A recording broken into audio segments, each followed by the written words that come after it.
بسم الله. ان الله وملائكته يصلون على النبي يا ايها الذين امنوا صلوا عليه وسلموا تسليما. صلى الله عليه وسلم على اله وصحبه اجمعين.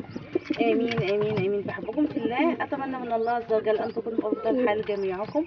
يا صباح الفل على عينكم، يا صباح الجمال، يا صباح اليوم الاسبوعي. ما شاء الله، اللهم صل على النبي. الحمام بدأوا تموا اسبوع بالظبط. انا عامله مصوره لكم من يوم الجمعه، من يوم ما طلعوا، وعيد الجمعه اهوت ما شاء الله 8 ايام. الحاجه معاكم زي الفل. اللهم صل على النبي. ربنا يزيد الخير عندنا جميعا ويبارك لكم في صحتكم واولادكم وما ملكتم من خيرات. امين امين امين. دعوه حلوه كده صباحيه تستاهلكم وانتم تستاهلوها. تمام. انا عندي الدنيا هنا طبعا لازم اروقها وانضفها واخليها ما شاء الله زي الفل، بس انا حبيت استفتح كده بالجو اللطيف الجميل ده. استنى احاول اقربه لكم. بس هم طبعا عاملين حصار عليهم. اللهم صل على النبي. طبعا هي استحاله يعني هتفرط في ولادها، ده وضع طبيعي. خليها بس عشان بعيد عن الشمس اهوت. اللهم صل على النبي. ما شاء الله، شايفين يا بنات الجمال؟ ما شاء الله. الحاجه دي بتبقى سبحان الملك. الحاجه في بدايتها بتبقى حلوه قوي، فيها مراعاتك ليها سبحان الله. انت اصلا بتكسبي فيها ثواب وبتتعاملي فيها زي الفل اهوت. انضف الدنيا بقى حواليهم واسيبهم معايا. طبعا انا هنضف اسمها ايه، المهم يعني الفخاره اللي هم فيها دي. ماشي تمام. وجايبه لهم قش اهوت. القش ده عادي، انت لو ما عندكيش قش انا بجمعه من حزم الخضره، يعني زي ما انتم شايفين اهوت، في الاخضر وفي كذا وفي كذا، بجمعه واجففه. ماشي. واحطه لهم كده يبقى ايه، يبقى عش، بحيث ان انا انضف ده. هم خلاص تموا اسبوع انضف لهم عادي. لكن قبل كده الحقيقه غلطت غلطه ونضفت لهم من اول يوم. فواحد جزاه الله كل خير علق لي على القناه، وطبعا ما شاء الله يعني هو مش غاوي، هو محترف. تمام. وقال لي مش ينفع لان هم ايه كده سبحان الله، يعني ربنا عطيهم حصانه ان هم يقعدوا على ايه العش بتاعهم، ومامتهم طبعا منظماهم ومعقماهم وحاجات من دي. ده تعقيم رباني من الله عز وجل.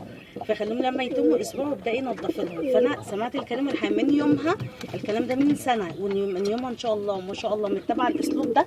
وزي ما انتم شايفين ما شاء الله الحاجه زي الفل. انا بقى هنظم لهم الدنيا واكمل تنظيف.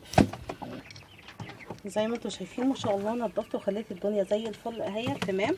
وادي حطيت لهم اهوت، حطيت لهم القش وما شاء الله مامتهم واقفه. وعملت لهم كمان اعشاب، عملت لهم نعناع دافي كده يهدي معدتهم وفي نفس الوقت يوسع الشعب الهوائيه عندهم. وما شاء الله لو فيهم برد فيهم عطس فيهم اي حاجه يعالجهم تماما تماما تماما. وفي نفس الوقت الحاجه دافيه هتدفي فيهم وتدفي معدتهم. تمام. بالنسبه بقى للسؤال اللي دايما بتساله دايما بجاوب عليه، واحده زغنطوطه وواحده زغلول. زغنطوط وزغلول اشد شويه. تمام.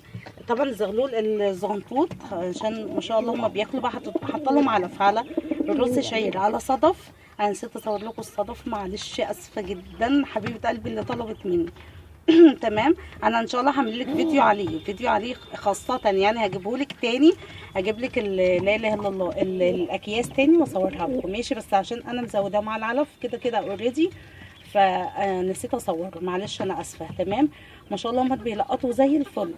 تهتمي بالحاجه تلاقيها. بالنسبه للزغلول الزغنطوط والزغلول الكبير، هتمسكي الزغلول الزغنطوط اللي هو اللي طالع عاده تاني يوم. تمام.